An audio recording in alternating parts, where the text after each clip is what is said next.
Welcome, You. everybody, to another episode of the Out of Time Football Podcast with a special edition Yes. outside. We are in We the got beautiful American Midwest. we got plenty of topics to cover today. So without further ado, let's get started. What is the first All right. topic?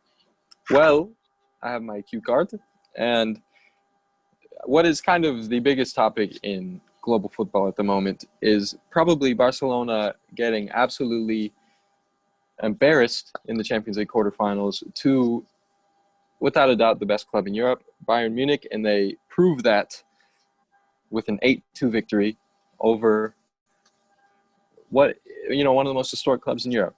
Just what is your opinion on, Bayern Munich, this previous game about Barcelona?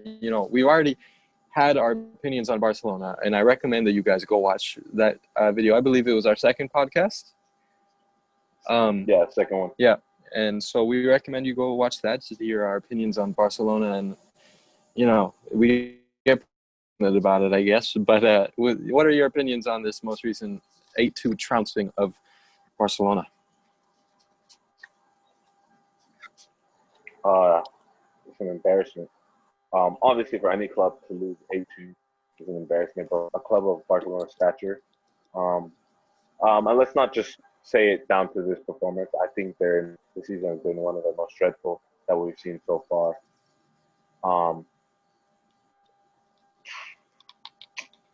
Changes. I don't want to go too into depth because, We already as had said, our in our second episode, yeah. we went, we went more in as to what is needed for this club. But as far as that performance goes, that's one of the most shocking I've ever seen from Barcelona.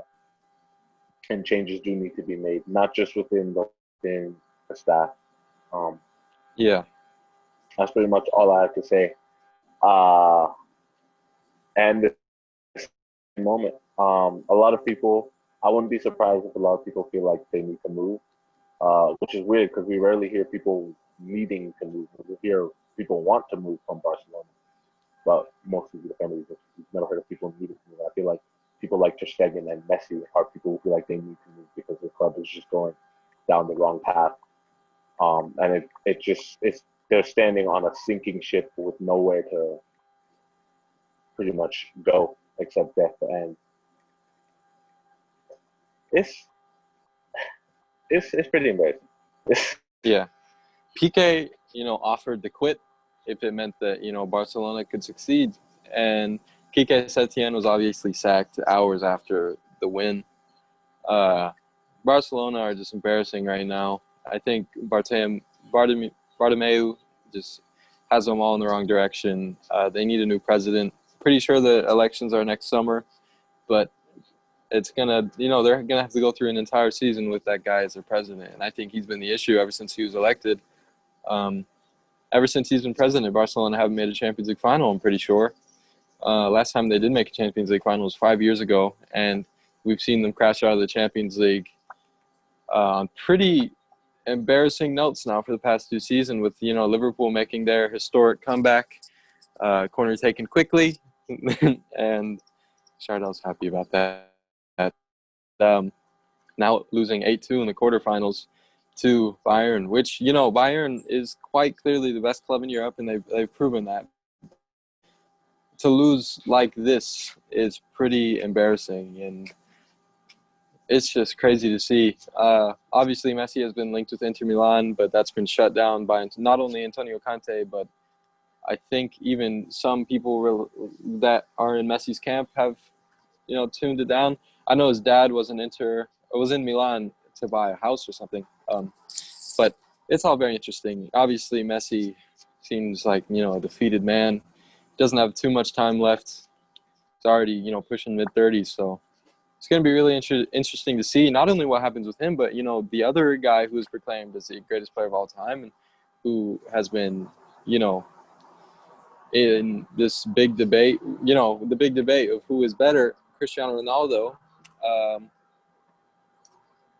He also has crashed out of the Champions League to Lyon, who just beat Manchester City in the Champions League quarterfinals. And now we have two French teams and two German teams in the Champions League semifinals. But what do you think about, Ronaldo? What do you think the next step in his career is? Lately, he's been linked with Barcelona, which I think is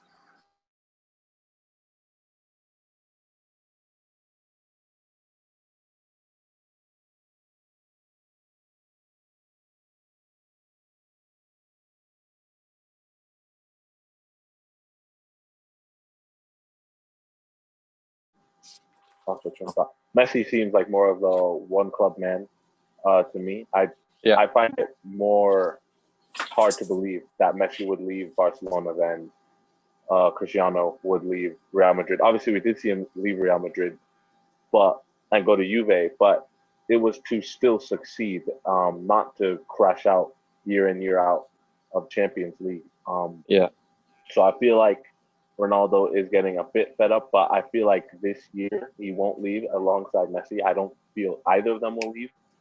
But this is a crucial year for both Barcelona, depending on how they do with continental success. Um, can really factor in how or what they need to do taking steps forward as to if Messi or Ronaldo stay at their clubs. yeah. It's pretty interesting to see. Obviously, it would be interesting to see Messi come to Italy if Cristiano Ronaldo stays by going, if Messi went to Inter, then we'd see them, that historic rivalry. But yeah, I kind of agree with you on comparing them. They are two pretty different players, but I guess they do play similar attacking positions. And they are just the definition of greatness, and that's what makes these people compare them. And like the difference is between comparing, Messi to Pele or Ronaldo to Pele or whatever, it's that these guys actually played against each other and they played in the same era and they both were super dominant. But now it's weird to see because obviously we were used to an entire decade of dominance from these two players, and now, Ronaldo. It's been 2 years, I guess, since he's been in the Champions League final. But Messi, it's been a really long time. Um, it's interesting with them, their situations. We could see something where they both end up leaving their clubs, and that could make a summer transfer window where people thought nothing would really happen because of the whole situation in the world right now to be one of the biggest transfer windows of all time. But I think you got anything else to say on? Well, I guess Messi and Ronaldo. We kind of got a little off topic from it, but it's fine. Yeah, it's strange. The last time Messi was in the finals, and Neymar was still there, and they won it. And the last Yeah, time Madrid, or the last time Ronaldo was in the Champions League final, again with Real Madrid for the three-peat. And now I'm not gonna say used to, but now it's not as shocking to us when they crash out of round of 16 or quarterfinals. Um, it's weird. These players who are so dominant, who've been so dominant for so long, are just you can see them slowly start to decline at their clubs. But I can't call it a decline because you see that they put everything they've got. Like Ronaldo has some unreal stats where he has saved Juve from even from potential knockout when they look about done, but he kept the fight. The same with Messi, he kept the fight. But at the end of the day, the team just couldn't get the job done. One man can't carry a 22-man roster team. It's just it's weird to see that heroes, as I was growing up, are slowly starting to decline. yeah. It'll be interesting to see what happens with their careers now. But I think that's that for that. Uh, Now we move on to the second biggest thing, and that is the Champions League semifinals. We have two extremely interesting semis. Uh, Two teams that not many people would have predicted are in it. RB Leipzig without their talisman, and he obviously has declined and chose to settle in London, and Lyon, who people take the piss out of the French league all the time, say it's not competitive. But now we have two French teams in the top four. Lyon, who just came off of a massive win, 3-1 against Manchester, Pep Guardiola's Manchester City, and it's really interesting. This Champions League semifinal, it's going to be really interesting. We could see the weirdest final if somehow, Lyon can somehow pull off an upset of Bayern, but a Leipzig-Lyon final would be so interesting to see and so strange. But what do you got to say about, Champions League semifinals? Obviously, we have a very interesting situation with this new tournament. But yeah, I'm loving it. All the teams that I see that are in the semis today have come with a point to prove. Leon has always been the undercard in Liga. Uh, uh, Obviously, PSG are in the Liga, and then go for a little while before they started to decline. But then after that, everyone else like Farmers League team. It's not competition in Europe, and yeah, they're in the European uh, championships, but they never perform. So I think this is really big, especially for the French country. This is huge, and Lyon obviously they haven't been performing in their season well, so this is very big for them. They're playing with a chip on their shoulder to prove that okay, this is not PSG's country. This is France where we compete.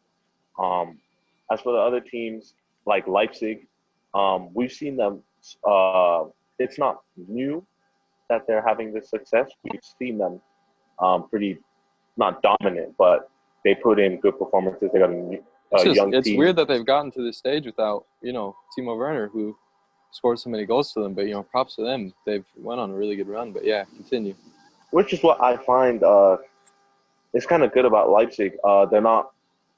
They seem like they're a team that don't have excuses that, we didn't do this because we don't have Werner, or we don't like. They are a team that wants to move forward. They're like, all right, we lost Werner. Let's move on. This is not Werner, or this is not Werner's team. This is RB Leipzig. Let's move forward as Leipzig instead of let's move forward as Timo Werner's team. They can get production out of other players like Dani Olmo, like Nkunku, Emil Forsberg, Sabitzer, all these players that, they're a good team, and I think they're pretty underrated. And the German league in a whole, I think, is pretty underrated just because Bayern's been so dominant over the past decade. But I think that, we saw some teams put up some good performances in the Bundesliga this year. But, yeah, continue.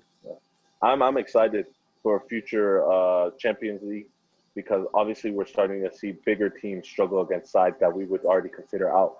PSG did get the win over Atalanta, but we cannot lie. Atalanta played a very good game that made them struggle. PSG had to work until literally the dying minutes to get that win.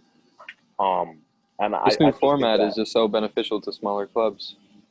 Yeah. But for some clubs, like Barcelona, I think it's a good thing that they didn't get two legs because if you're losing 8-2 in the first leg, I can't even imagine what the second leg is going to be like. But hey, they're a team of comebacks. But obviously, I like not knowing. I like the unpredictableness, if I can use that as a word. But you know what I mean. I like how unpredictable the Champions League is now. Personally, I'm rooting for the underdog teams. But one thing I know is that this will be a very exciting Champions League, even with the whole COVID-19, the new format changes. It's still going to be exciting. What I think could be really interesting is maybe if they extended the Champions League to a round of 32 and then they got rid of two legs. So, we kept this one leg thing, but also we extended it. So it's more like Europa League where, there's a round of 32, then a round of...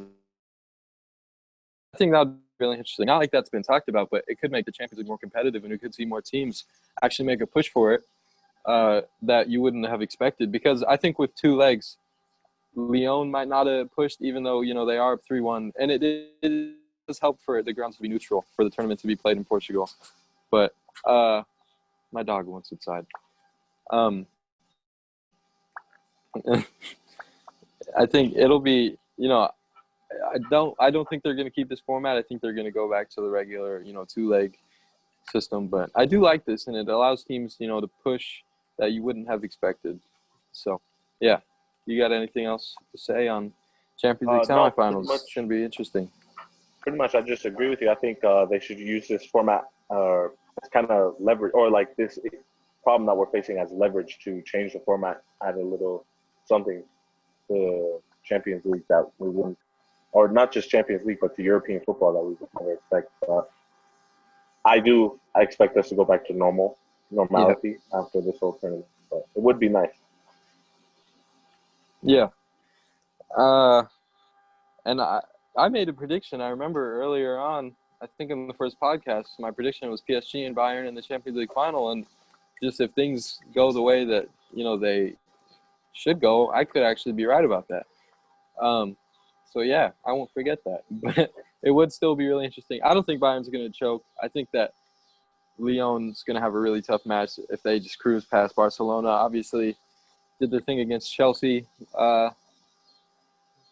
Yeah, it's going to be pretty interesting, I guess. To I don't even know where I'm going with this, but yeah, I think that's probably my final prediction. I think PSG and Bayern in the final, but it would be really interesting to see Leipzig. Um, yeah, I would love to see Bayern win, though. I think they deserve it. I think they've been the best club in Europe. They deserve a treble. But yeah, I think that's it for Champions League. So, obviously, some of the biggest news in football right now. We all thought that the Jadon Sancho deal was probably was imminent. We all thought Jadon Sancho was going to be wearing red next year, I think. But it now appears that he has rejected Manchester United and he has chosen to stay at Borussia Dortmund. I'm pretty sure there's been talks of some secret contract extension or something, but I think he's pretty happy at Dortmund and he doesn't want to give that up, and I think he wants to stay.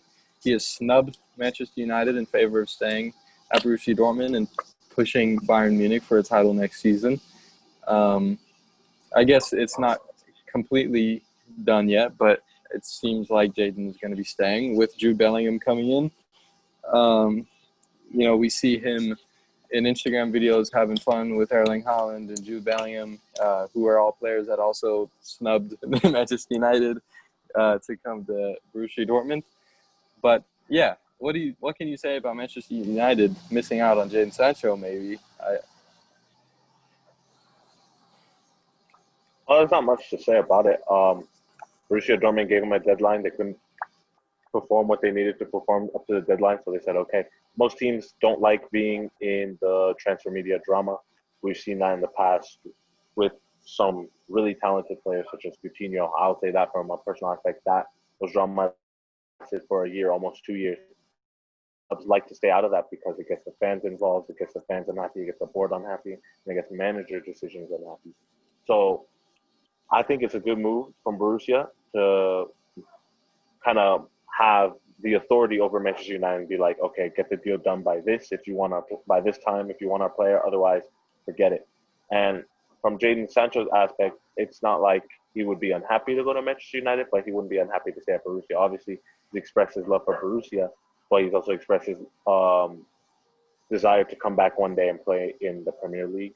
So maybe it's not his time yet. He's very talented and he is Premier League caliber ready, but maybe he should wait a few more years with Borussia because they're not in a bad state. If anything, Borussia look to be going up. Like they actually look like UEFA Champions League title fighters. Not that they weren't this season, but would I wouldn't put it past them to get semifinals, maybe even finals next year.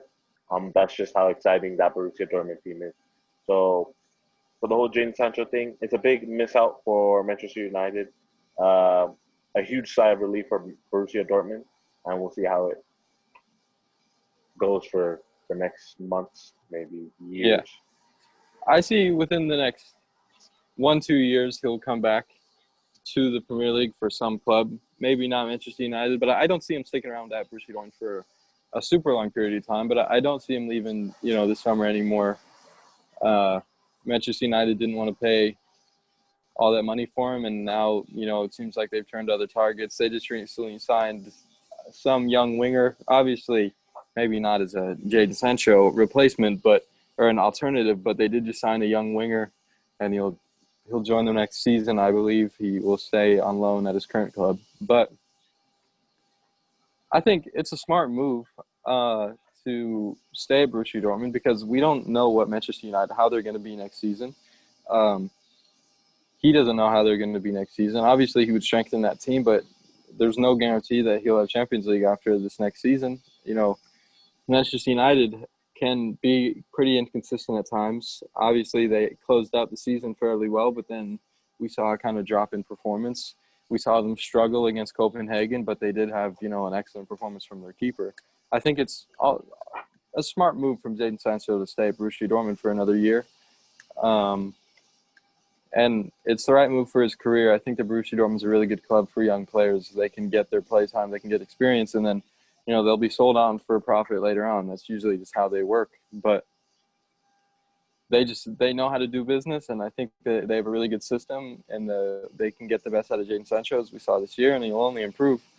So, I can say, even as a Chelsea supporter, like, I'd be gutted if Chelsea ended up not getting Kai Havertz. So I can only imagine how it feels for, Manchester United, who Manchester United fans have probably betted on getting Jadon Sancho to not get him. So I can have sympathy. I don't really have much against Manchester United, I can say. We've done business with them in the past and got players, sold players to them. I don't really have an issue. They're just a Premier League rival, but um, I I think it's the right move for Jadon Sancho, but yeah, I would be gutted if like Chelsea missed out on Kai Havertz. So I have some sympathy for Manchester United fans, but yeah, you got anything else to say on Jadon Sancho? All right. Well, some other fairly big news at the moment is Valencia is seemingly wanting to restart everything. Obviously, they had a pretty poor season in La Liga this year. They did manage to make it to the knockout stages in the Champions League in their pretty tough group. I think that they definitely had one of the toughest groups in the Champions League, at least most competitive groups with Lille, Ajax, Chelsea, and them. And obviously Chelsea and Valencia were the ones who progressed, but they got dominated by Atalanta in the the round of 16. It's I don't know. They apparently want to restart everything. They just sold Danny Parejo, or they let him go on a free or something. Coquelin just left, and apparently they've listed every single player on their team, aside from Jose Gaya, who I think they should probably sell, if anything, just to make profit, because he is a very highly rated left back, and I think they can make a lot of money on him, and they could use that money to rebuild, even though he is a fairly young player. But yeah, what can you say about Valencia and just whatever the hell they think they're doing? I don't know much about Valencia, but they seem to be in the struggle. They kind of seem to be in somewhat of a fate as Barcelona, but Barcelona has some money, a little bit. Um, but it's just weird. Nowadays, you never see a team get entirely listed except for one player. Um, as you said, they had a pretty poor season, at least in La Liga. Champions League, I don't By really their know how far standards, we yeah. expected them to really go apart from round 16. But yeah, by their standards, they're kind of having a Barcelona-esque season, which is not good at all. It's like I said, I've never heard of such thing of everyone being sold except for one player. So it, Yeah. it really does fascinate me.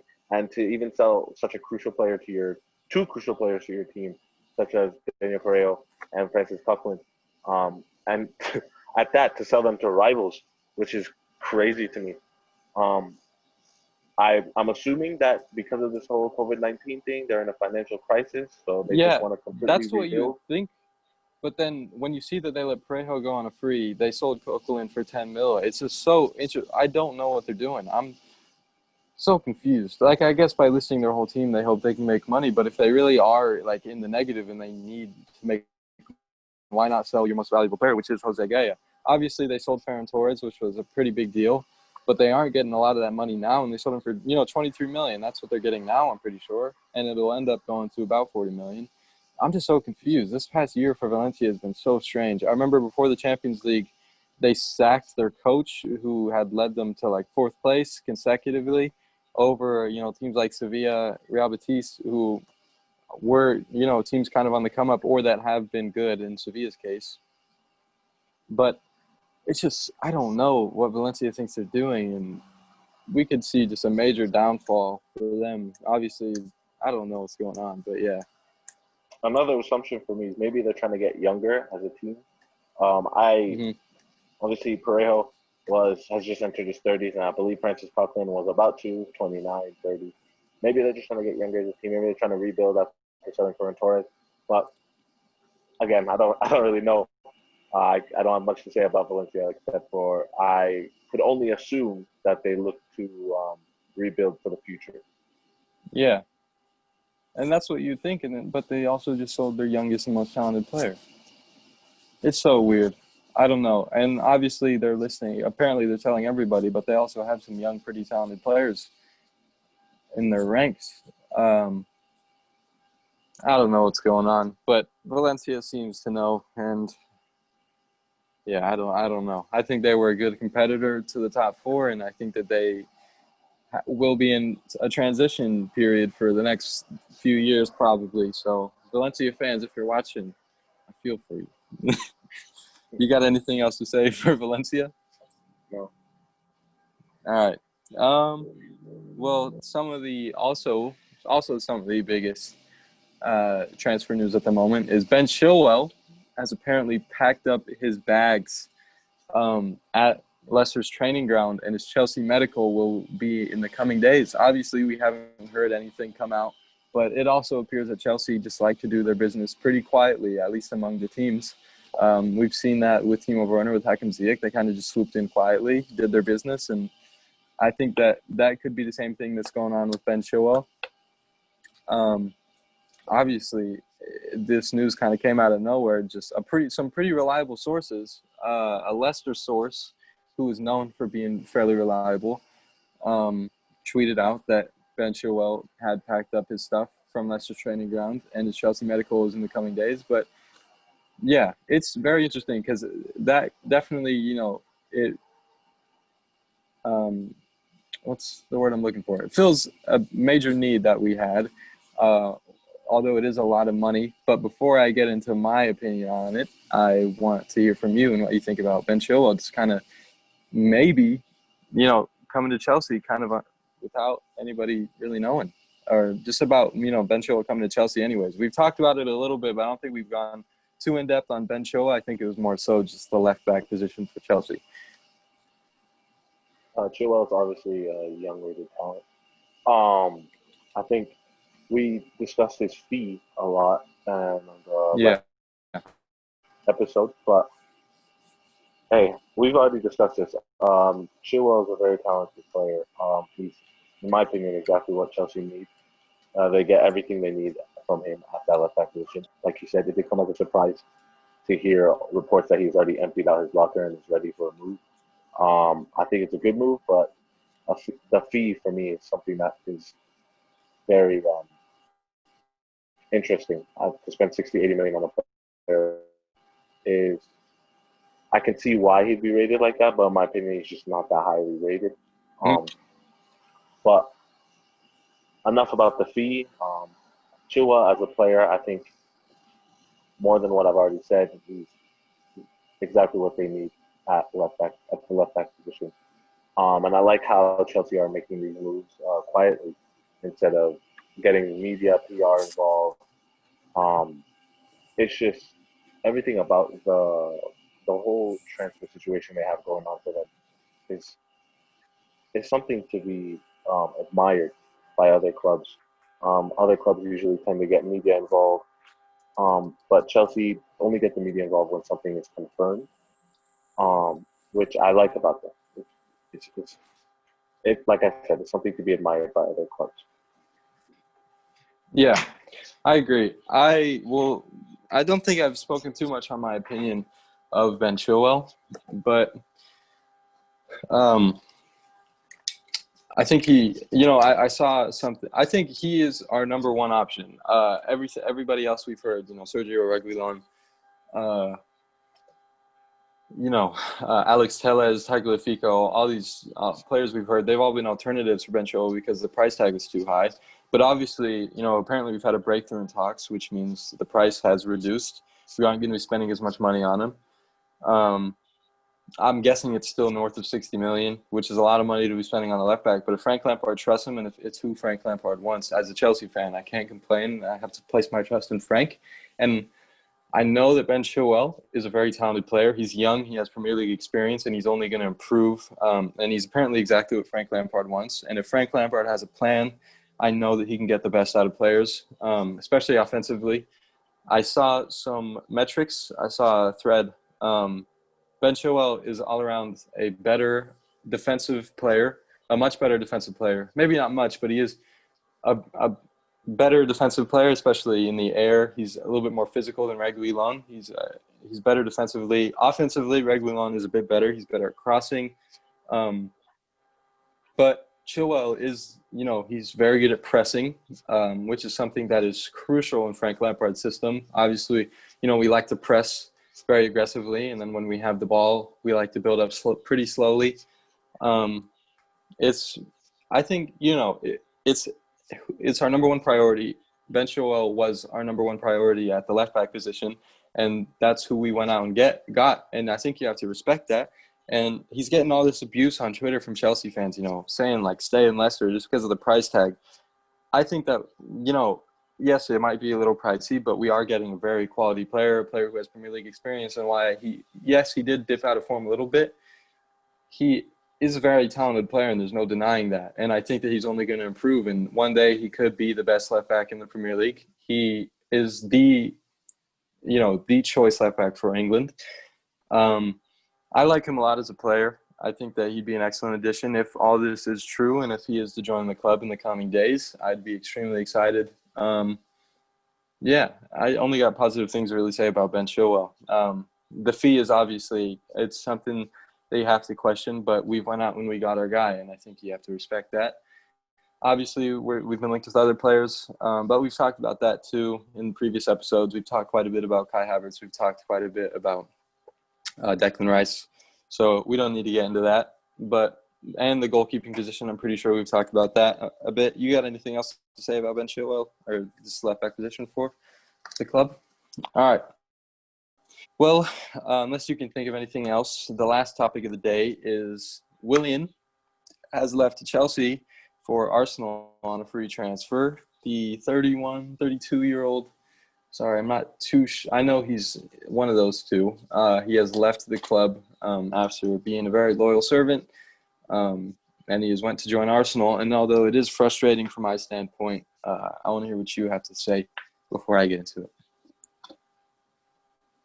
There's not much that I have to say about it. William is a class player. He's proven that since joining the club.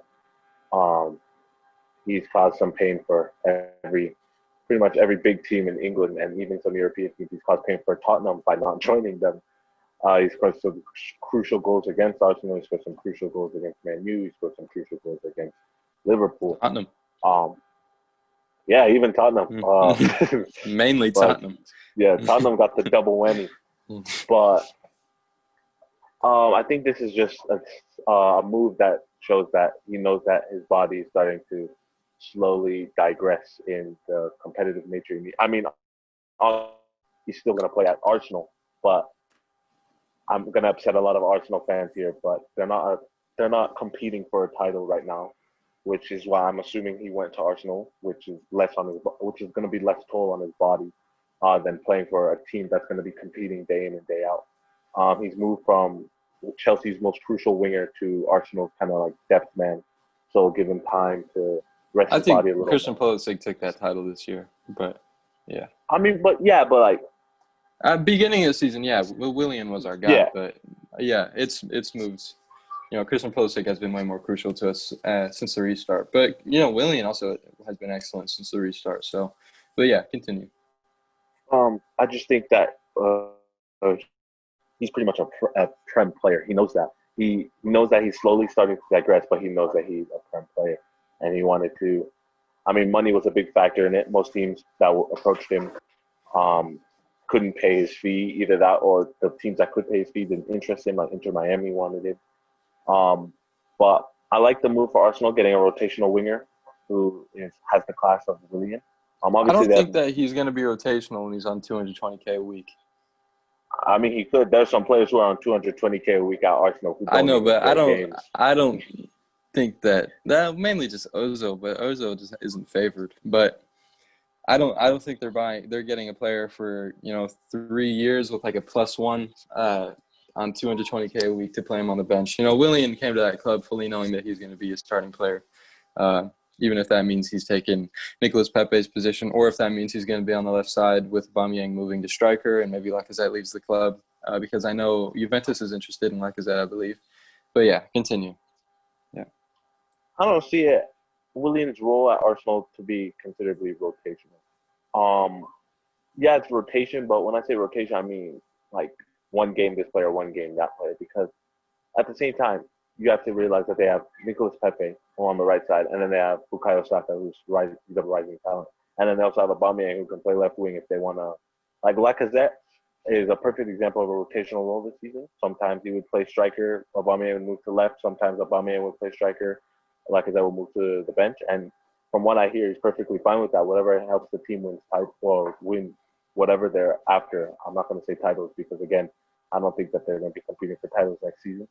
But yeah, I do think that him, Nicolas Pepe, and Bukayo Saka will be rotating. And Bukayo Saka sometimes plays left back. It really depends. This rotation really depends on what Mikel Arteta decides as the formation for next season. We've seen him experiment with the 4-2-3-1. We've seen him experiment with the 4-3-3. And at the end of the season, we saw him experiment with the 3-4-3. So another thing to factor in is Ozil. Obviously, you don't need to be an Arsenal fan to know that he's had a dip. Not only has he had a dip, but he never seems fit to play games. Or he And just isn't in favor. yeah, he's right now he's just a player just sitting on the bench earning second to third highest wages at Arsenal. And I feel like maybe if they play that 4-2-3-1, Willian can move to what he used to play at Shakhtar Donetsk a little bit at attacking midfielder. Or maybe they can move like they have a lot of options and a lot of depth within their wingers. So I think it's their wingers, wing related. They have a lot of stuff to be excited about when it comes to wingers. Now I just think for Arsenal, they need to focus maybe on some defense, maybe a holding midfielder. I hear that they're interested in Thomas Partey. I I think that think would be a good Partey's move. kind of fallen off. But Falling yeah, off or not, I still think that would be an improvement for Arsenal. yeah. I know. I don't mean I don't mean in play. I just mean like Arsenal getting the deal done. I'm pretty sure that that's kind of stalled at Nice. least, or just it might not be going anywhere. I don't think Arsenal want to pay 50 million for him, and Atletico are demanding 50 mil. Arsenal on ways like around 50 million, like a player swap plus like some cash for like 30, 40 million, but like that totals up to 40 million or something like that. They just don't want to pay the full 50. But I think Atletico want 50 million or nothing for him, and I think that might be going nowhere, sadly for them. But yeah, you got anything else to say about that? Uh, much honestly. I'll say I can't wait for the Premier League to start in a couple of weeks. I can't wait to see how Willian either improves or doesn't improve Arsenal, but I'm fairly confident that he will improve. He's a player that I've always liked.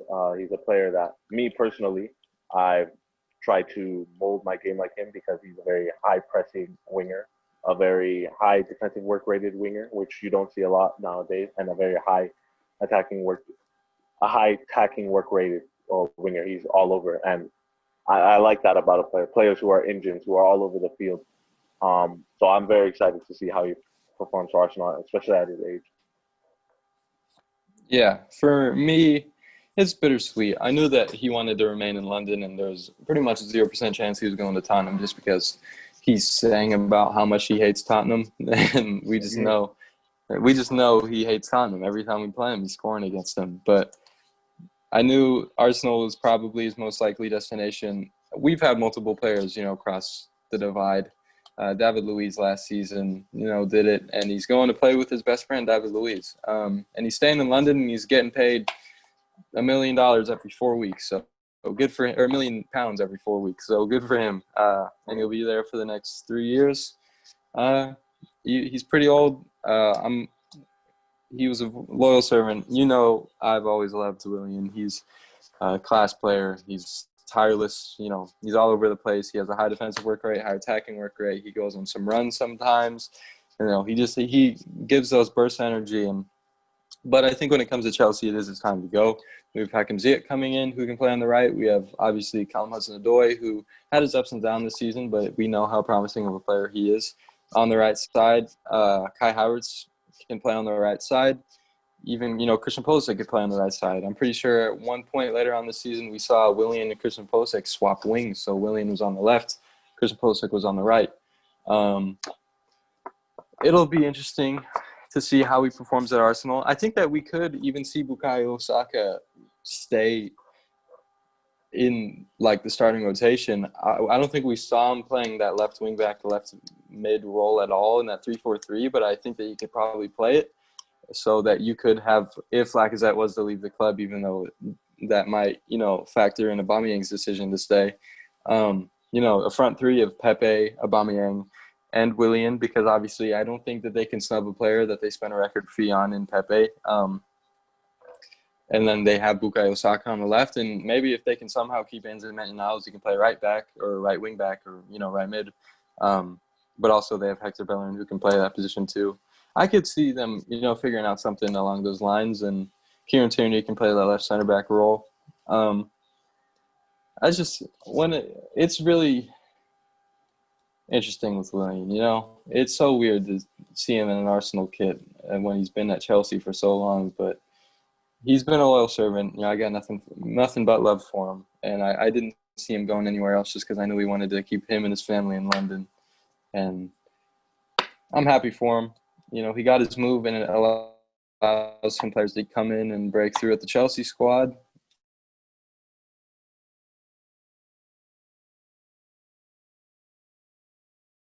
Topic.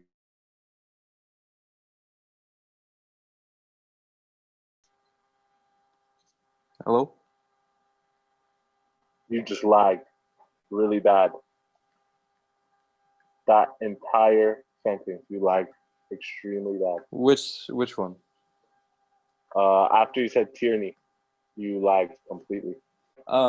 Sorry, some technical difficulties, but I don't know. I don't know where I was, but I guess I'll just finish by saying this. It's an interesting topic for me to talk about because, I love Willian and he's been such a loyal servant for us, but it's his time and it allows for some other players to come in and, play. So it's time for a new era.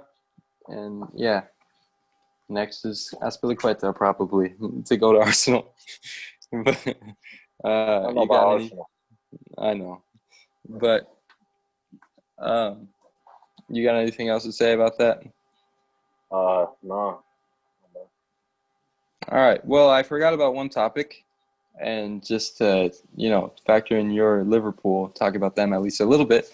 I think some recent reports have come out that Liverpool don't want to pay $30 million for Thiago, because they know that he, only has one contract left, and $30 million is like a little bit too much for them, which is kind of ridiculous to me because $30 million for Thiago kind of seems like a bargain regardless of how old he is. But I guess when you do factor in the fact that he's 29 years old, he is on his final contract. His next contract will be his last, at least, major European contract, we would guess. I guess it can make a little bit of sense, but I know that you love Thiago, and if you haven't seen our last podcast, he was talking about how brilliant he is, and we saw an absolute Thiago masterclass against Barcelona with some brilliant passing performance as we expected. But yeah, what do you got to say about that? Thiago potentially being priced out of a move to go to Liverpool. Well, as I said in the last episode, if we do it, it's a good move. If we don't, it's still a good move. It all depends on the whole Ronaldo situation. I see if we don't pay that money for Thiago, that means Ronaldo will probably stay. If we do pay that money for Thiago, that means Ronaldo is probably on.